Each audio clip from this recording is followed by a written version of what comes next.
Check out our new sponsors, The Games Cube. It's a great family-run local game store boasting Australia's biggest selection of MTG singles.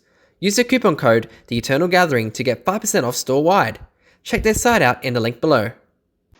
G'day everyone, welcome to Eternal Gathering. The Gathering here with another set review, and we're doing Kamigawa Neon Dynasty.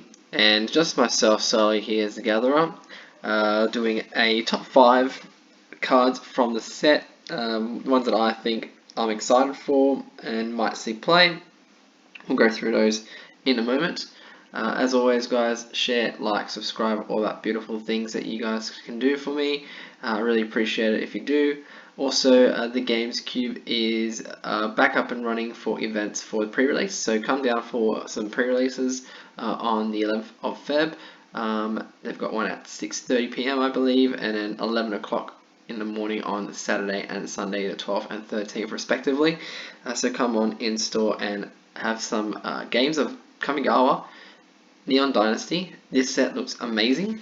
The art of this set is probably the best art period for Magic, in my opinion. I love the art in this set.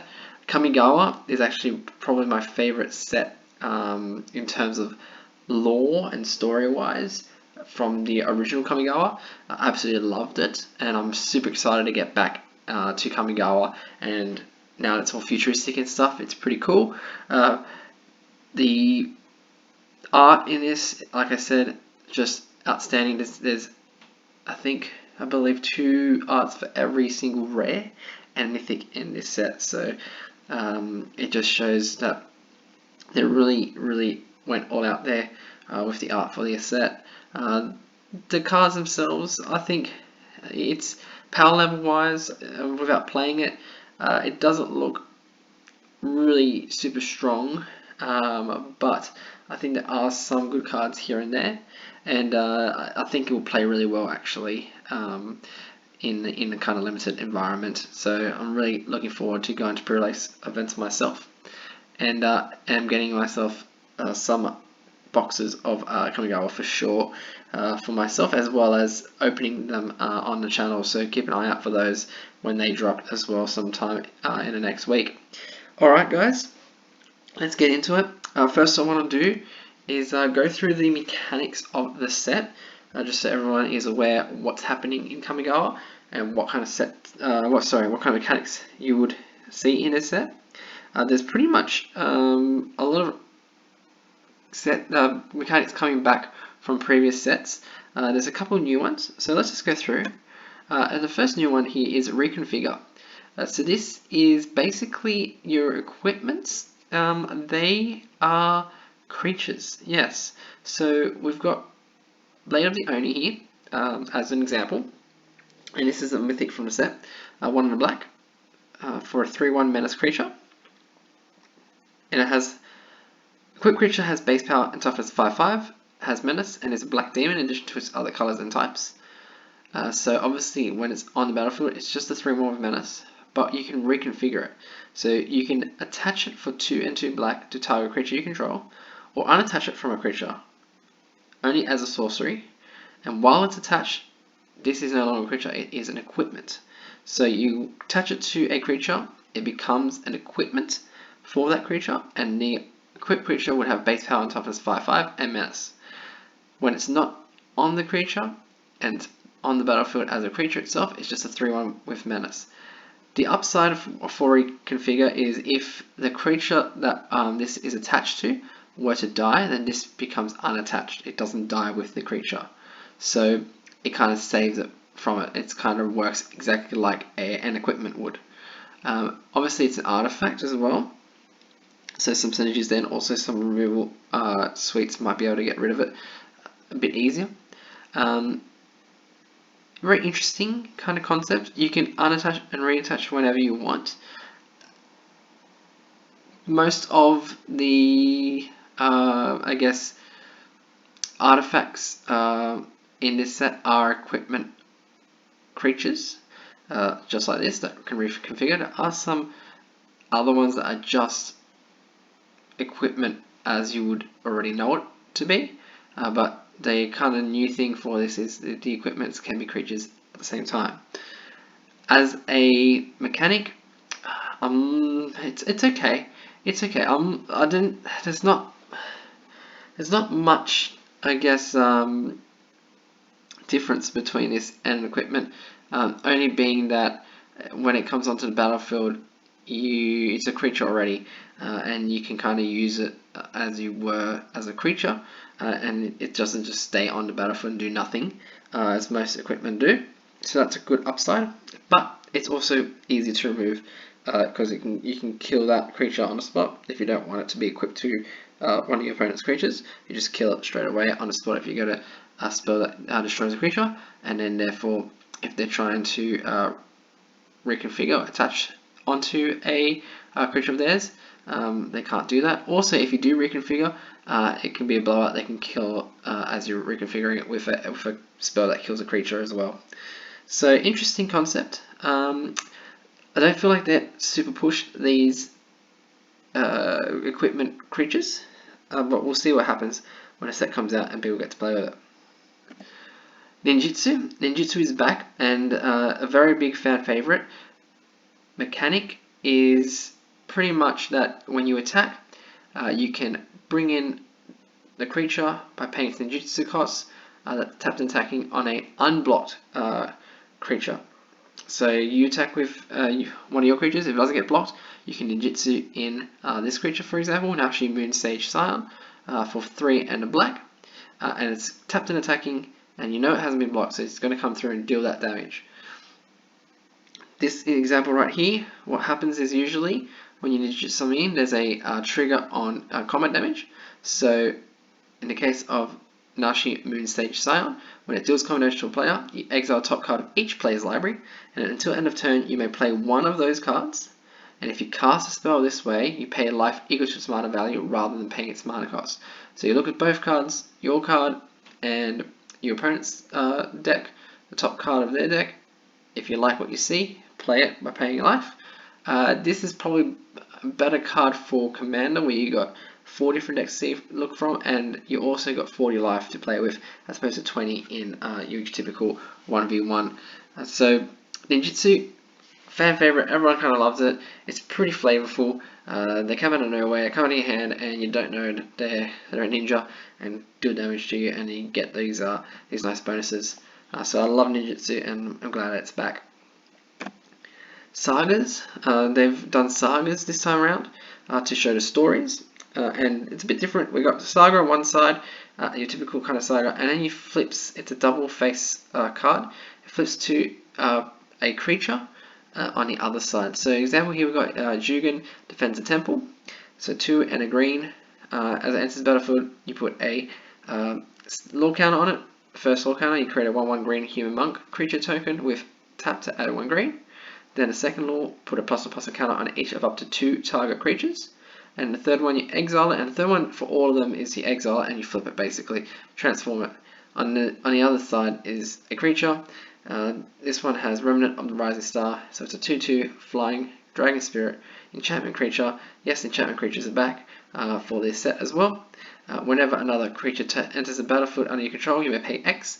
When you do, put X +1/+1 counters on that creature, and as long as you control 5 or more modified creatures, modified is a new thing as well, Remnant of the Rising Star gets +5/+5 and has trample. So equipment, auras you control, and counters that are on creatures are modifications.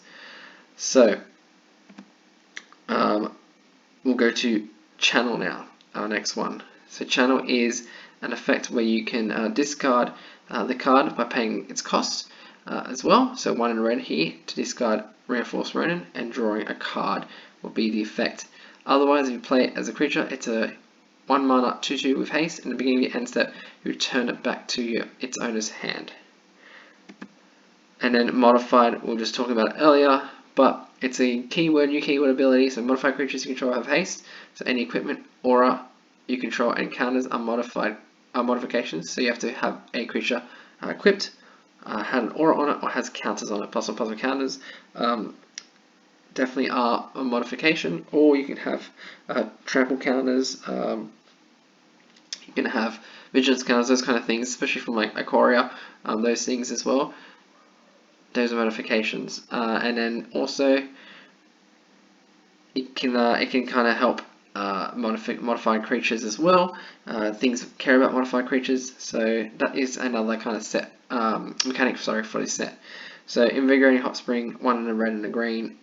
It's the battlefield with 4+1/+1 counters on it, and then you remove a +1/+1 counter from the hot spring to put it on a target creature control. You can only activate this as a sorcery and once each turn. So that is our mechanics for the set.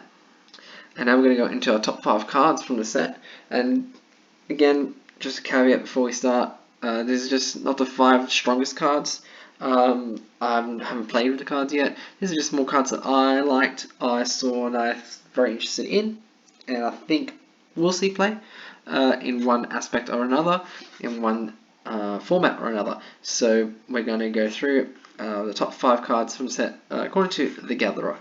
And we're going to start with number 5 here as Lion Sash.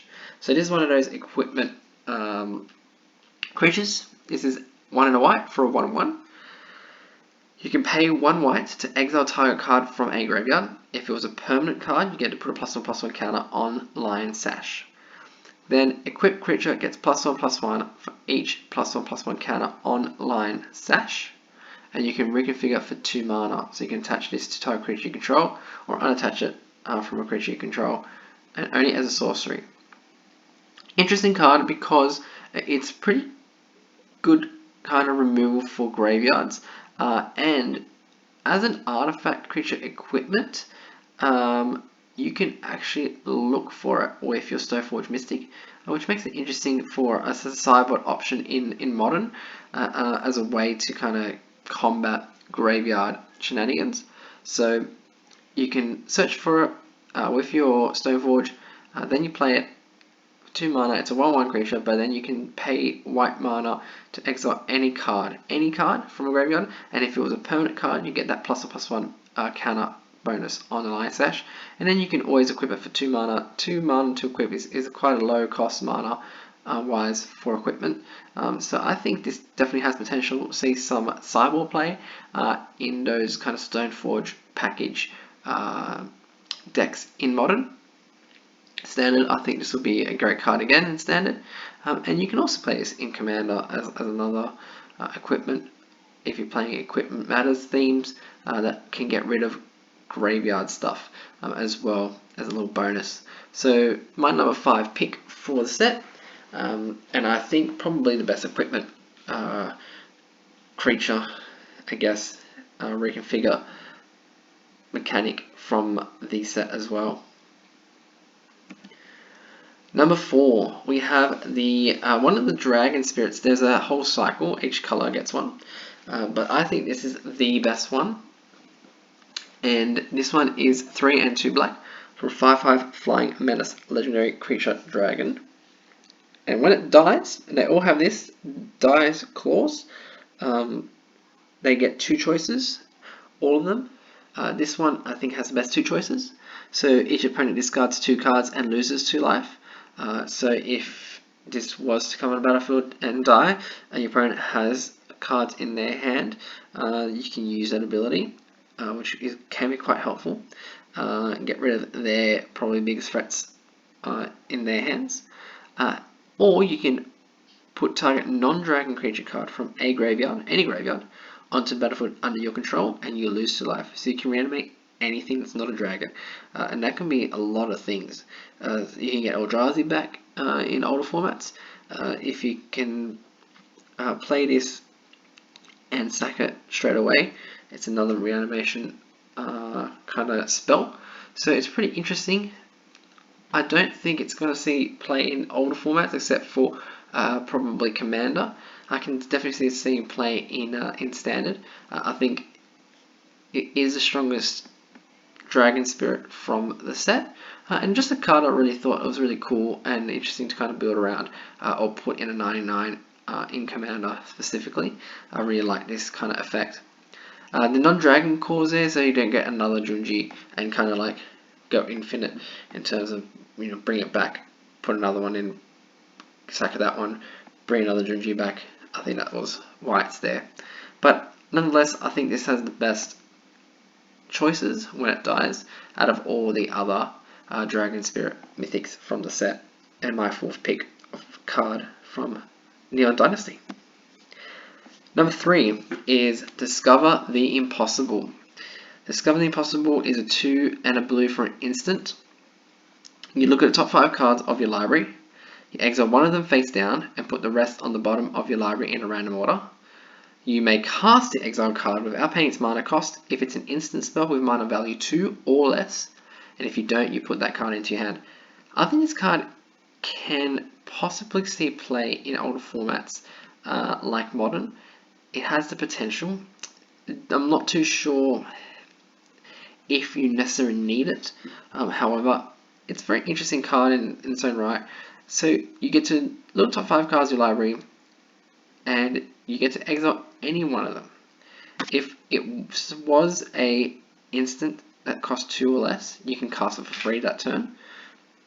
Otherwise, you put that card into your hand. So you can kind of use this as kind of like a pseudo counterspell, and also as a way to dig for something that you're looking for. So looking kind of like more of a control shell or a combo shell with this card. You go 5 deep. Obviously instant speed as well is amazing. So you go 5 deep, instant speed. If they're playing something, you don't have a counter spell in your hand. Let's say in Modern, counter spell's 2 mana. It's in your deck somewhere. You get to look at top 5. Hopefully you get into it. If you do, you cast it for free. You've countered a spell. It kind of gives you that ability to be able to find something. If you have more mana, then you know that you can find another kind of counterspell, another way to answer what is happening on the battlefield. Then great, you've got the mana to be able to do it after you find it. Great, because the card will always go to your hand at the worst case scenario. Best case scenario is that you get to play for free. So I think this card definitely has potential, because the ability to look 5 cards deep, get any card you want for 3 mana instant speed is good, but what puts it into the very good category for me is that if it's 2 mana less, you get that free cast trigger, which can be something that you want to be able to do if you're trying to look for a counterspell, for example. When someone plays something, you kind of play this in response to search for that counterspell. So very, very interesting card. Possibly could see play in Modern, Pioneer, and definitely Standard. Not sure about Commander. 2 mana, I guess EDH could possibly be an option, but there's probably better cards that can search your library in that format. But something just to keep in mind, especially if you're looking at like a control shell, or if you're looking for a combo deck, to be able to look for combo pieces, looking 5 deep is always good. My number 2 pick is Jin-Gitaxias Progress Tyrant. So there is some Phyrexians on this plane, and also Tamiyo becomes a Phyrexian as well. Spoiler alert. So here we've got 5 2 blues, so 7 mana. It's pretty high cost for a creature spell. However, it does a lot, and I'm thinking about this mostly in Commander. I don't think this is going to see play anywhere else but Commander. I mean, possibly in Standard, but I don't really know Standard, to be honest. But Commander, I can see this being either in 9/9 or even being your Commander. So what does it do? Well, it does what usually Phyrexian Praetors do. Something good for you, something bad for your opponent.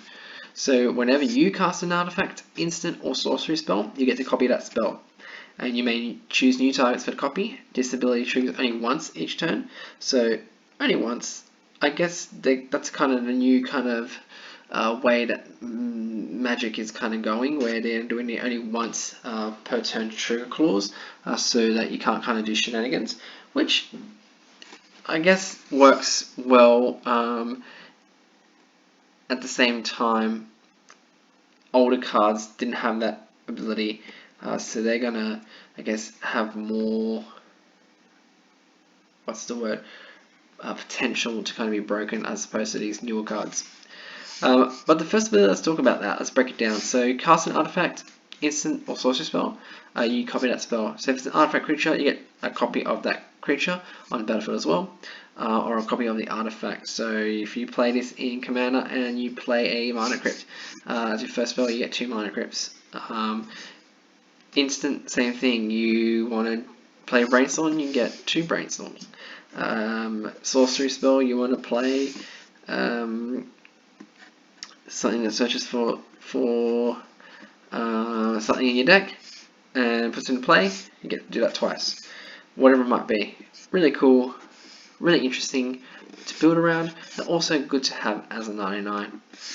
The other ability on it is whenever an opponent casts an artifact, instant sorcery spell, you get to counter that spell, and only triggers once each turn. So whatever they play first, if it's an instant artifact sorcery spell, that will always get countered. So in a counter war, you're going to have the advantage because their first counter will always be countered by this ability on the battlefield. Really damaging for other decks. And I think once you get this on the battlefield, it's going to be hard for people to get rid of it, because whenever they try and kill it, that's going to get countered straight away. And if you have backup counters to counter other things that they might throw at it, it's going to be stick on the battlefield, and it's going to be really hard to get rid of. Really interesting kind of mechanics here, that you got ability to copy your own stuff and the ability to stop things being played against you. I think definitely, even though you got the once trigger per triggers once only per turn clause on it, sorry, you can still have potential to do many things with this. In Commander specifically, again, you can put this as a 99, I think, as a reanimation target. Definitely that's what I would be doing. I will probably not play this as my Commander because of the 7 mana. It's pretty high. You can just cheat it into play from your graveyard much quicker. So that's what I would try to look at doing with this creature. Last card, a number 1 card, and of course it's Viseiju, who endures a legendary land. Now this is a whole cycle. All these lands can play untapped and add 1 mana of their respective colours. And they all got channel. This is by far the best channel out of all of the lands, and by far I think the best card from the set, and by far the most playable. And I would be very surprised if this didn't see play in Modern, possibly even Legacy, or Vintage even. I don't play those formats, but I think this ability is that good. I think they've made a mistake with this, I guess, not necessarily the ability, but a mistake with the cost of it. I think they should have put the cost up a bit more, because it's just something that is so relevant in a lot of matchups throughout all formats. So what does this do? What does it do? So for 1 and a green, so 2 mana only, you discard this from your hand, and then you destroy an artifact, enchantment, or non-basic land under opponent controls. That player may then search the library for a land card with the basic land type, or a basic land type, and put it onto the battlefield. Then they shuffle. This ability costs 1 less to activate with each legendary creature that you control. Alright, you're probably thinking, what are you talking about, Gara? What are you talking about? Now, this is such a good card because it is basically a free spell in your deck. Because it's attached to a land, and also a legendary land, your ability to pay this 2 mana to destroy any artifact, creature, or non-basic land is amazing. Let's look at Modern specifically. So if you have this in your deck, if you're running green at all, unless it's very specific, if you're running green at all, you would have at least 1, if not 2 of these in your deck. I wouldn't go more than 3, and I'd be very specific to have 3 in the deck as well. But 1 or 2 of in your deck definitely, if you're playing any green whatsoever in Modern, because this takes away probably a slot in your sideboard. In my sideboard in Modern, I've always got something that destroys an artifact or enchantment. Always got something in there, because you always need something, especially in game 2 and 3, because they're going to bring something in that's enchantment or artifact that's going to mess your plan. So you want to be able to destroy it, have a way to get rid of those things. Now you don't need that slot anymore, and you can use that for other matchups, the sideboard option, because now in your main board you've got a card that deals with that and a card that you're going to use anyways. It's a land drop that is untapped, so you're always going to come into play and you can play it straight away. That's amazing. If this came into play tapped, then it wouldn't be as amazing. The reason why it's so good is because it comes to play untapped and you can use it just as a normal land drop and not go behind, because especially in Modern, you don't want to go behind on your land drops. You don't want to be playing tap lands unless you specifically are playing a plan that you can kind of factor that you're going to be playing some tap lands. Like for example, you might be playing Titan, Primal Titan, sorry, Amulet Titan. That's what I was thinking of. Where you got those tap lands and you're able to untap them with the Amulet of Vigor. Here, you don't have to worry about that. You just play your land. It's 1 green. Perfect. On the chance where you need it in game 1, you can use it as a way to destroy an artifact or enchantment or non-basic land. Perfect. But in game 2 and game 3, if you know that you're going to go against something that's going to be enchantment or artifact, you can keep this in your hand throughout the whole game. Don't put the land down. If you don't really need to, if you're really in a pickle, obviously play the land, but if you really don't want to, you keep it in your hand. It can't be Thoughtseized away, can't be Inquisitioned away, which they can do a lot of with your sideboard options, because usually sideboard you're playing 1, 2, 3 mana for your artifact enchantment removal. With those kind of Thoughtseize kind of abilities, they can't hit lands. This is a land, so they can't hit it. So you're always going to have this protected when it's in your hand, which is another really big bonus as well. And the fact that it costs 1 less for each legendary creature you control doesn't really matter, because it's already 2 mana. 2 mana is a really good rate for this. Yes, they're going to get a land out of it, but you know what? It doesn't really matter if you're getting rid of something that's going to make you lose the game anyways. So you rather them have the extra land and have the enchantment or artifact, or even that non-basic land that's been screwing you over, out of the way, and for them to have that extra land, that is fine by me for sure. So definitely amazing card. We'll see play. I reckon this will be the most expensive rare in the set. If you open this, keep it. It will see play everywhere in Modern, see play everywhere in the Standard, Pioneer, Commander, you name it. This is going to see play everywhere. The whole cycle, I think, keep them because even though the others aren't as good as this, they again are free spells on lands, which makes them quite desirable in a way, because if there's ever a need for the other lands in the cycle to see play, then you definitely got it. But this one 100% I will be trying to get. I would say this would probably be a $20 card, $10 to $20 card for sure from the set, and probably one of the most expensive cards in the set. There'll be some mythics that are more expensive just because they're mythics, but this will be definitely the most playable, constructive playable card from the set, and that is the reason my pick for number 1 for Neon Dynasty as to the card from the set. There you go, guys. Beseju who endures.